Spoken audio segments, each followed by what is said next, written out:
Batman. Night. Gotham City. A dark alley. Footsteps. Then gunshots ring out, and a young boy is left crying over the bodies of his dead parents. Most of us know these images as the beginnings of the famous Batman. But what drives a man to don body armor and leap from building to building at night, protecting the weak from the madmen and criminals who would prey on them? Is it lunacy, foolishness, or something much deeper? Batman is a true icon. From his first appearance in Detective Comics through to his big screen outings, the Dark Knight has become one of the world's greatest fictional heroes. After a petty criminal named Joe Chill murdered his parents, Bruce Wayne swore an oath to rid the world of the criminal scourge that killed his family. To this end, he turned to the martial arts and travelled to strange foreign lands in a quest to perfect himself. Training under great masters in many overseas locations, Bruce, through rigorous training, honed his skills for more than a decade, perfecting his combat abilities until he was the most accomplished martial artist in the world. On his travels, he also studied various mental disciplines at the world's most prestigious universities, moulding his mind as well as his body. By the time he returned to Gotham City, he had become a Renaissance man, with an intellect rivaled only by the likes of Lex Luthor. At long last, Bruce Wayne could fulfill his oath and begin his mission. Bruce ventured out into the Gotham City streets, eager and relentless, determined to right all wrongs. Alas, he was still a bit idealistic and naive, and soon found out the hard way that Gotham's mean streets didn't welcome heroes. Shot, beaten, and close to death, Bruce's first night trying to bring justice to Gotham City was almost his last. Recovering from his injuries, Bruce realized he needed more than brains and brawn to battle injustice. He needed something to strike real fear into a villain's heart. While contemplating how to accomplish this, fate intervened. A lone bat smashed its way into his study in Wayne Manor, and Bruce recalled a childhood experience when he'd been terrified by the bats living in the caverns underneath the estate. He took the image of the bat and emblazoned it on the chest plate of a dark and menacing costume. Once his greatest fear, the bat would now become an emblem of terror for the countless thugs and criminals of Gotham. Bruce Wayne fought his war alone in the beginning. After all, a lone avenger of the night doesn't really have sidekicks. But fate would ensure that he eventually had comrades to assist him in his lonely struggle as the years went by. Young Dick Grayson was a circus acrobat who witnessed his family being murdered by the mob, victims of a protection racket. Bruce Wayne took the devastated boy in, sympathizing with the orphan's plight. He trained Dick to become a costumed crime fighter, giving him the name Robin, and soon began taking him out on patrol. Grayson excelled at fighting the forces of evil, and his cocky smile and clever circus tricks brought a lighter mood to the grim business of keeping Gotham safe. Some believe the young apprentice even prevented Batman from going too far down his own dark, lonely road. Dick Grayson eventually decided to create his own identity and step outside of Batman's shadow. After a few years flying solo and fighting as part of the Teen Titans, he changed his name to Nightwing and moved to the nearby city of Bloodhaven. The name and mantle of Robin would be passed on, however, to other young crime fighters. Jason Todd was the second to assume the mantle of Robin, but he was brutally killed at the hands of the Joker. A twist in fate and a reality-altering punch by Superboy would eventually bring him back to life, but that, as they say, is another story. After Jason's tragic death, Batman was understandably against exposing yet another sidekick to the dangers of his crusade. But he hadn't reckoned on the persistence of a young Tim Drake. After using his detective skills to work out who Batman really was, Tim pestered the unwilling caped crusader until he was finally taken on as the new Robin. He was the most steadfast of assistants, and despite losing his family, Tim persisted in his commitment to Batman's cause. Like Dick Grayson, Tim became leader of the Teen Titans. Unlike Dick, though, Tim has no plans to relinquish his role as Robin.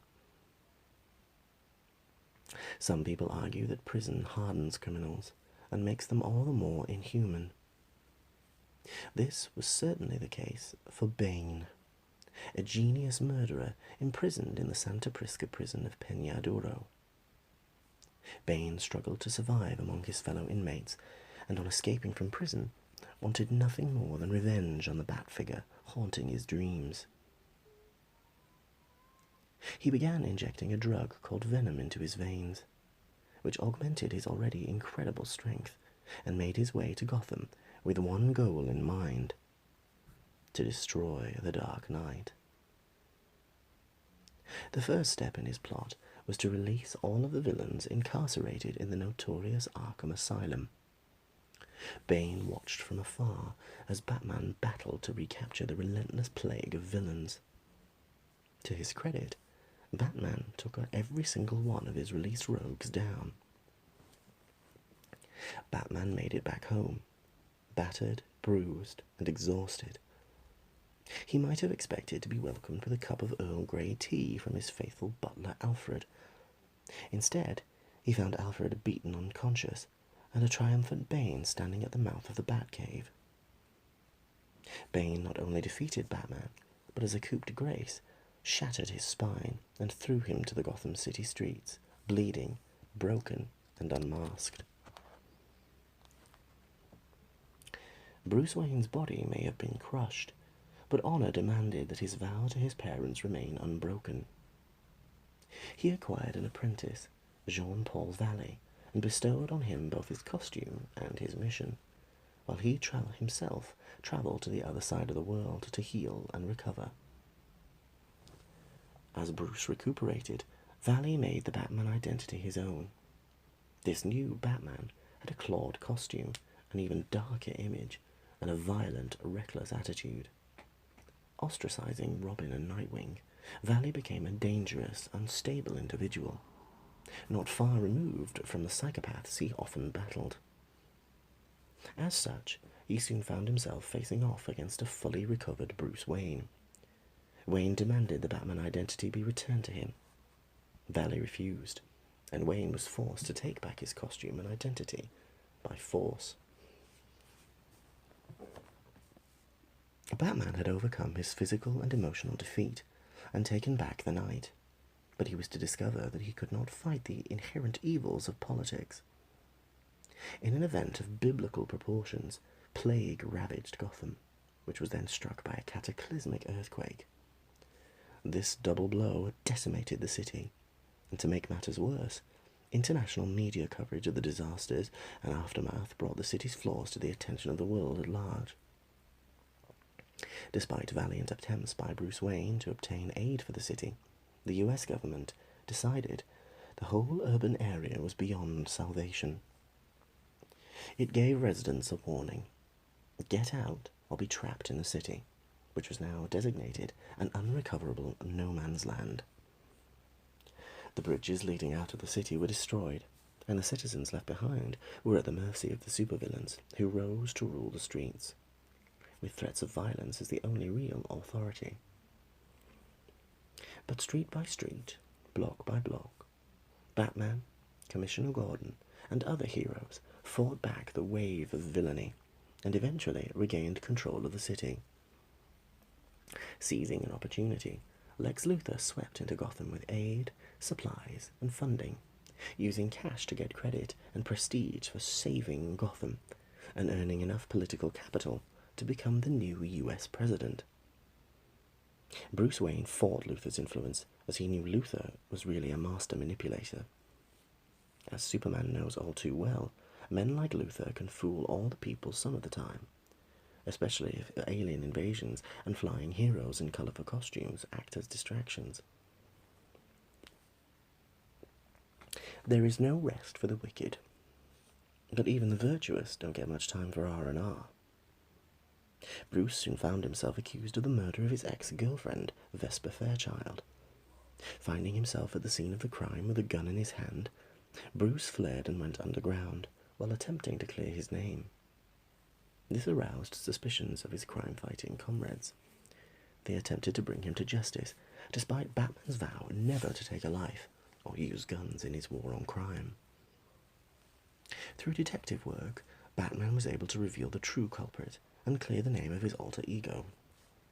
The real murderer turned out to be none other than President Lex Luthor, who had committed the crime in an attempt to smear his billionaire rival's name. Batman, with the aid of Superman, eventually brought Luthor to justice. Despite his usual role as a lone avenger, Batman has teamed up with many costumed allies, even helping to create the world's ultimate team, the Justice League of America. He was to prove a key member, his invaluable tactical know-how giving the League an edge in many perilous situations.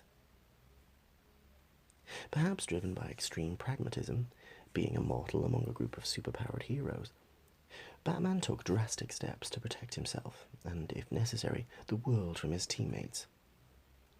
He collected dossiers on every Justice League member, studying their weaknesses and often their secret identities as well. This didn't go over well with the League, and Batman was asked to leave. His paranoia was justified, however, as he discovered female wizard and League member Zatanna had once modified his memory in the recent past. Batman eventually regained the trust of the Justice League, but the consequences of his extreme security measures came back to haunt the group with a vengeance. The Brother Eye satellite, a sophisticated piece of technology Batman designed to combat a potential world of superheroes gone mad, eventually evolved a mind of its own.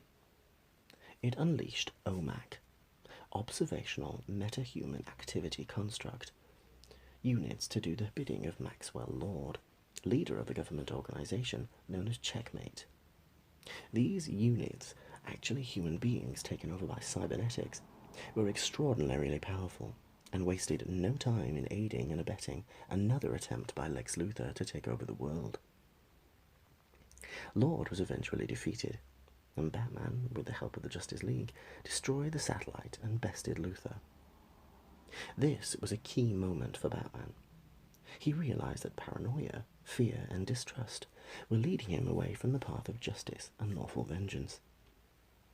In need of reconnecting with his roots, Batman left Gotham City on a personal quest, retracing the steps he'd taken when he first honed his skills many years before. Returning home 1 year later, Batman encountered Talia Head, the sadistic daughter of immortal villain Ra's al Ghul, who had shocking news. After Bruce's affair with her years before, during the early days of his training, he'd unknowingly fathered a son Talia named Damien. Talia had hidden the child away, training the boy to become a deadly killer. Bruce Wayne took the boy in, but soon discovered how corrupt and evil his son truly was. He could only watch in horror as his child attempted to murder Robin. Bruce confronted Talia for some answers, but Damien fled and has not been heard from for some time. Bruce Wayne has always gone from relationship to relationship, never truly settling down. Most of the women he's loved have either ended up with broken hearts or dead. He loved Sasha Bordeaux, but she was turned into a cyborg. He loved Vicky Vale, but she couldn't come to terms with his identity as Batman. Talia Head loved him to death, quite literally, but their difference of opinion on a matter of murder was an insoluble problem. Silver Street Cloud eventually discovered his secret identity, but couldn't bear to watch him risk his life on a regular basis. Even Wonder Woman found a relationship with Bruce Wayne impossible after just a few dates. Through it all, Batman has always had a soft spot for Selina Kyle, the slinky anti-heroine also known as Catwoman. In some alternate realities, he married her, and in some they even had a child together. In this world, though, they seem destined to be apart. Don't feel too bad for the lovelorn Batman. He still has his near army of associates and followers, including Batgirl, Oracle, Huntress, and detectives Renee Montoya and Harvey Bullock. No matter how many people he has backing him up, however, Batman will always stand alone. Whenever there's trouble in the shadows of Gotham City, the ultimate urban legend is there. He has sacrificed his life for the greater good of humanity. A true hero. A crusader for justice no matter what the personal cost. Batman is proof that even a mortal man can become a true legend.